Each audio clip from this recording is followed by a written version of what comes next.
51 حزب وأكثر من 2100 بيت، وكذلك ما يزيد على 460 حديث كنجو 40 مع الكتاب العمدة، أكثر من 460 حديث في المدة هذه.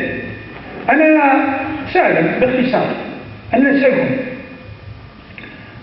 في المتون على سبيل المثال، في المتون لما طالب نعطوله في منظومة يحفظ منها بيتين فقط، هذه كما الملحة يحفظ بيتين في اليوم فقط، الجزائرية بيتين فقط. كاين أسهل مسك نظرا لأنه المنظومة طويلة باش نقسموها عدوا 4 بيت. تصوروا معايا بيتين كم يطلبوا من الوقت باش يحفظهم الطالب؟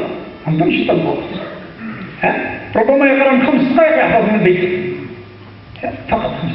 لكن الإشكالية مش في الحفظ، الإشكالية هي في المحافظة على الشيء المحفوظ. ولهذا احنا نقولوا الطلبة نقولوا الحفاظة تبدا بعد العراضة. صحيح راك عرضت عليا ما مدش حتى خطأ، عرفت الحديث مدش الأبيات، لكن هنا تبدا الحفاظة. الحفاظة تبدا بعد العراضة. هل نعطيكم مثال وانتم تعرفون هذو البيتين اللي يحفظوا الطالب عندنا في البرنامج عنده 3 أيام الأولى، هذو البيتين كل نهار يعاودوا 21 مرة.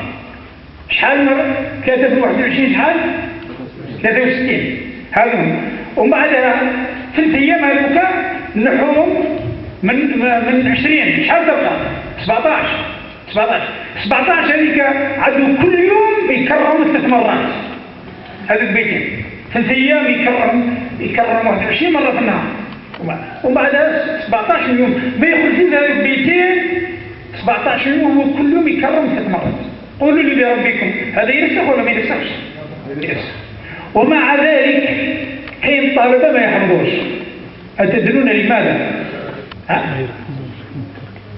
لأن الحق الناس اللي يحفظوا هذو ربي سبحانه وتعالى عطيهم ميزتين كبيرة. عطيهم القدرة على الحفظ والأكثر التركيز. مثلا الدفعة هذه